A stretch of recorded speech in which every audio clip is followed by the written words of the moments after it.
I let him close. Now he's everywhere. That thought kept repeating in my head the moment I stepped into the small, sunlit bookstore on Main Street. Not him. Not really her. I'd never called her anything but by her name in my head, but somehow saying it aloud would have broken whatever fragile calm had settled between us. I was leaning against the counter, fingering the corner of a dog-eared paperback, pretending to study the cover while stealing glances at her. She moved through the stacks like she owned them, though her boots tapped quietly against the wooden floor. Mid-40s, sharp-edged glasses sliding down her nose, hair loosely pinned up with a few rebelliously curling strands framing her face. Confident, and so impossibly calm that it made me feel like I was stumbling through water when she was near. I caught her looking at me once, just for a heartbeat. She didn't smile, didn't frown, just that tilt of her head, that pause, like she was measuring whether I was worth her attention. My chest tightened. I cleared my throat, probably too loudly, and she glanced up again, lips twitching almost imperceptibly, before returning to the shelf. I don't even know why I had to be there that afternoon. Some excuse about a rare first edition she had mentioned over the phone. I kept rehearsing what I'd say on the walk over, but the second I stepped through the door, all that preparation evaporated. Words dried up in my throat. Her presence had that effect, subtle, like a draft of cold air sneaking under a door. You don't notice it at first, then suddenly you're shivering and can't remember why. She handed me the book with a faint brush of her fingers against mine. Just a brush, nothing more, but enough to make my stomach hitch. I caught the lingering scent of her perfume, something woody with a hint of jasmine, and felt my hand tighten around the book as if it could anchor me. "Did you find what you were looking for?" she asked, her voice steady. But there was a pause before the words came out. Not awkward, exactly, but deliberate, like she had all the time in the world and didn't need to rush me. I nodded, fumbling with my words. Yeah, thanks." Then the silence stretched, long enough that I noticed the faint creak of the floorboards, the soft buzz of the fluorescent lights, even the distant laughter from the cafe across the street. She tilted her head again, just slightly, just enough that I could feel her studying me in the pause, and my throat went dry. There was a small act, entirely mundane, almost forgettable. She tucked a loose strand of hair behind her ear. That tiny gesture, ordinary in any other context, felt like it lasted forever. It wasn't flirtation, wasn't even acknowledgement. It was just her being herself. And somehow, it pinned me there, more than any words could. I left the store clutching the book like it was a lifeline, walking slowly past the cafe, the mid-afternoon sun cutting sharp lines on the sidewalk. Her image followed me, the tilt of her head, that precise moment when she had studied me without looking like she was. I tried to tell myself it was nothing, just an accidental spark, but the thought kept crawling back, stubborn as a winter chill. I let her close. Now she's everywhere. And I couldn't stop thinking about that small brush of fingers, that almost invisible pause that somehow said everything she didn't. I didn't expect to see her again so soon. But there she was, crouched over the counter, trying to fix the old cash register that had been sticking all week. The hum of the fluorescent lights above made the small repair shop feel quiet, almost intimate, and I realized how easy it was to get lost in the little details. "I think it's just the wiring," she muttered, voice low, almost to herself. Her hands moved deftly, but I noticed the tremor when she adjusted a tiny screw. Nothing she'd admit aloud, but enough for me to see. She wasn't the untouchable, confident woman from the bookstore anymore. Just a human being, focused and tired. "Do you want me to?" I started, hesitating, because offering help felt more dangerous than it should have. She glanced up, sharp eyes meeting mine, and for a moment I thought I'd misread everything. Maybe she didn't want me here at all. But then her shoulders sagged just slightly, a fleeting crack in her armor. "You can hold this," she said finally, handing me a small panel. It was almost casual, but her voice carried a softness, a vulnerability that made me freeze. I caught the faint scent of her perfume again, warm and grounded, and the corner of her mouth twitched. Not a smile, but something almost teasing, as if she knew I was noticing everything. I watched her hands as she worked, The way her fingers lingered on the edges of the register, how her nails were neat but unpolished, how she wiped a stray smudge of grease from her cheek without thinking. Every small movement felt like a language I was only beginning to learn.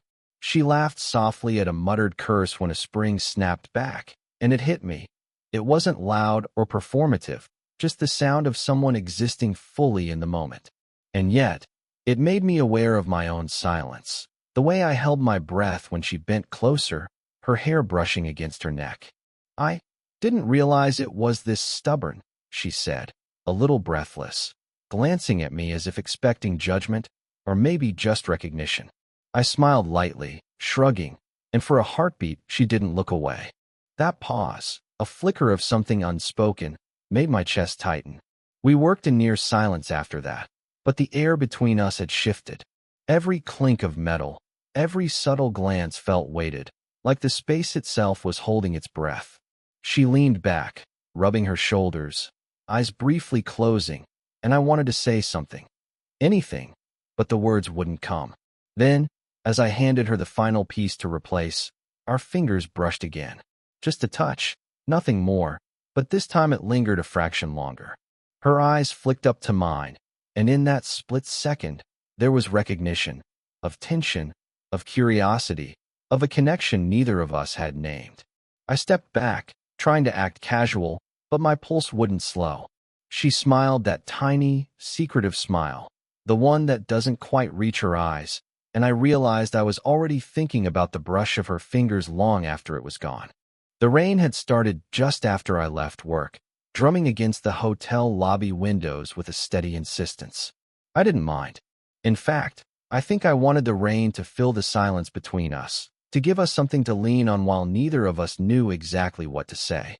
She was sitting on the edge of the lobby sofa, knees drawn up slightly, a scarf draped loosely over her shoulders.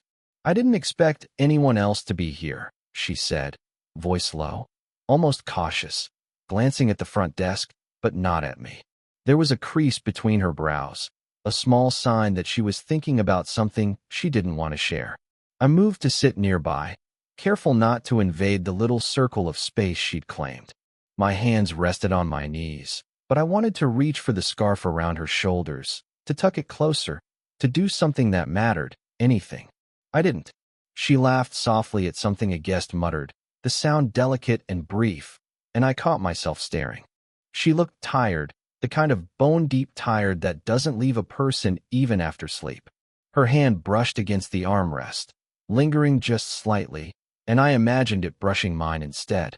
A sudden chime from her phone made her start, eyes widening just a fraction. She swore under her breath, and for a moment I saw her hesitation, the pause before she answered. Whoever it was, she didn't press the call through right away. I wanted to ask, wanted to know, but I stayed silent. When she finally spoke into the phone, her words were clipped, businesslike. I could see the tension leave her shoulders in a fraction of a second, only to be replaced by another, subtler weight, the one we were both ignoring. I felt the pull in my chest, that strange mix of wanting to speak and being terrified of saying too much. After she hung up, she shifted slightly closer, maybe by accident, maybe not. My shoulder brushed hers lightly, a near collision of warmth and restraint. I froze, pretending to adjust my jacket, though I could feel the echo of her presence linger where we'd touched. "I almost forgot," she said, her voice softer now. "There's something I wanted to tell you," but her words trailed off, swallowed by the lobby's hum and the rain outside. She tucked a strand of damp hair behind her ear, and I caught that flicker of vulnerability again, the one that only appeared when she thought no one was paying attention. I wanted to reach out, to close the gap between us, but something, rules, timing, the careful line we hadn't named, kept my hand in my lap. My chest tightened, and I felt that familiar, frustrating thrum, the electricity of almost, of nearly. And then, just as the rain tapped harder against the windows, we leaned forward at the same time, almost in unison, the space between our knees shrinking, our eyes locking. Something hung there, fragile, unspoken, charged. I stopped myself. She did too. But for a heartbeat, maybe two, it felt like everything could have shifted, like one word, one movement, could have rewritten what was allowed and what was forbidden. We didn't speak for a long time after the elevator doors closed behind us. The hum of the air conditioning, the faint buzz of the hallway lights, even the distant thump of a maintenance cart, all of it became a kind of rhythm I couldn't ignore. She stood across from me, hands loosely clasped in front of her, shoulders tight, but not rigid. Finally, she spoke, voice low and uneven. "Do you ever wonder what we're doing?" I blinked, caught off guard. Not the words themselves. I had thought them, every day, but the fact that she said them, and said them first. I opened my mouth, closed it, tried again. I think about it, I admitted quietly. More than I should. Her eyes flicked away for a moment, and I saw the shadow of doubt there, the kind that makes someone small without them realizing it. Then she looked back at me, gaze sharp but unguarded, like she was testing whether I could meet her there. "I can't. I don't know if I should even be thinking about this," she whispered. Her hands flexed and relaxed again, and I wanted to reach for them, wanted to steady her somehow, but my own hands were frozen at my sides. The silence that followed was loud, full of unsaid things. Every breath, every shift of weight, every pause stretched longer than it should have. I realized then that the tension between us wasn't just desire or curiosity. It was confusion, fear, and an unspoken acknowledgement that we'd crossed some invisible line without noticing. I swallowed hard, my throat tight. I feel like I can't ignore it, even when I try. My words hung there, fragile, inadequate. She didn't respond immediately. Her lips pressed together, her eyes tracking the small patterns on the carpet, then lifting back to mine. "I shouldn't want it," she said finally, voice barely above a whisper. "I shouldn't want any of this." Her hand drifted toward the wall, brushing against it for support, and I noticed how tense her fingers were, how much effort it took just to stay upright. I stepped a little closer, the space between us shrinking, but I didn't reach for her. I couldn't. It felt like touching her would break something. Not her, exactly, but the fragile equilibrium we'd been tiptoeing around for weeks. "I don't know what this is," she admitted, eyes glistening with a mix of frustration and something else I couldn't name. "I don't know what we are." We stayed like that, just looking at each other, until the hallway seemed to breathe with us. Her exhale, sharp and unintentional, sounded like surrender. I wanted to speak again, to offer certainty, to do something to anchor us, but there was no anchor. Only the thrum of something unfinished, something raw, something we both felt but couldn't define. Then, as if the words themselves had exhausted her, she turned slightly, pressing a hand to her chest. Her voice cracked just a fraction as she said, "And I don't think I can go back to pretending that this is normal." And in that moment, I realized that whatever line we had been dancing around, it didn't exist anymore. I found her in the small office at the back of the hotel, rifling through a box of old papers like she was hunting for a ghost.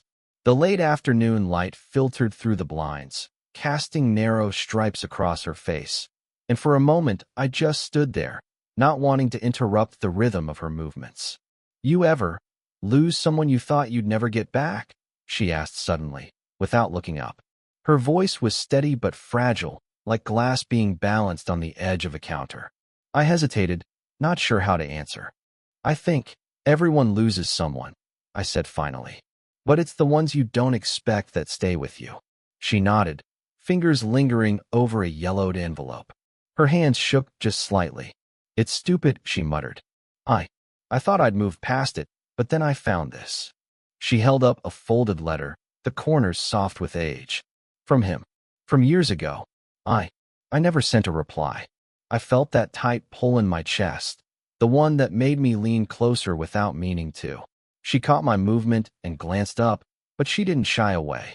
Instead, she let her eyes linger on mine, searching, maybe for understanding, maybe for permission to let it hurt. "Do you want to read it?" she asked, voice barely above a whisper. Her fingers brushed the envelope toward me, a subtle invitation I didn't quite know how to handle. I shook my head, careful not to touch her hands. "No, I get it," I said. And I did. That ache of remembering someone, of holding a fragment of a life that had slipped through your fingers, was something I recognized, even if it wasn't mine. She smiled faintly, a ghost of something both sad and tender. I don't usually show this side. I don't let anyone see it. Not like this. Her gaze dropped, resting on the floor, then back to me. I guess I wanted someone to know, even if just for a moment. I felt my throat tighten, and I wanted to say that I knew, that I understood, that I could be that moment. But words felt wrong, too easy, too crude. So I just nodded, letting my eyes meet hers, letting silence speak. She leaned back, a small exhale escaping her lips, and for a second she looked smaller, somehow, not weaker, just human, weighted with everything she hadn't said to anyone else. My hand twitched, wanting to reach for her, but again, I didn't. That tiny space between us held more than it should have. And then, almost as if she had summoned it from the past, she touched the envelope again, brushing her fingers over the faded ink. Her eyes caught mine, and for a heartbeat, something seismic shifted. Not loud, not dramatic, just quiet, intense, the kind of moment that lodges itself inside your chest and won't let go. I realized, then, that whatever had been building between us wasn't just curiosity or tension anymore. It was layered, complicated, and irrevocably intertwined with all the pieces of her she had tried to keep hidden. She exhaled again, a soft whisper that almost broke the stillness. I didn't know I could feel this again, and I couldn't stop thinking about it. We sat on the balcony long after the city lights flickered on, her knees pulled up under her chin, mine dangling over the edge. The air was warm, slightly humid, carrying the faint scent of rain from earlier. Neither of us spoke for a while. The silence wasn't empty. It was full, heavy with everything we hadn't named, all the half-words, stolen glances, and quiet admissions. She shifted slightly, brushing a loose strand of hair behind her ear. I noticed the faint tremor in her fingers, the subtle exhale that betrayed all the tension she carried. I wanted to reach out, but I paused, letting her set the pace. Slowly, my hand found hers. Not a declaration, not a demand, just a careful brush, the kind that acknowledged what had already been growing between us. Her gaze lifted, catching mine. For a moment, it was just eyes, just presence, and the world beyond the balcony ceased to exist. She didn't smile, didn't say anything. She didn't need to. The weight of our shared space, the recognition that we'd crossed whatever line we'd been avoiding, spoke louder than words ever could. I guess this is inevitable, she said softly, voice almost swallowed by the night. I nodded, feeling the truth of it settle in my chest. Not inevitable in a careless way, but inevitable in the slow, quiet way that years of missed glances and unspoken tension eventually find a resting place. We leaned back slightly, letting our shoulders brush, small sparks traveling through that subtle contact. I caught the faint warmth of her hand in mine, the way her skin fit perfectly against mine without asking anything of me.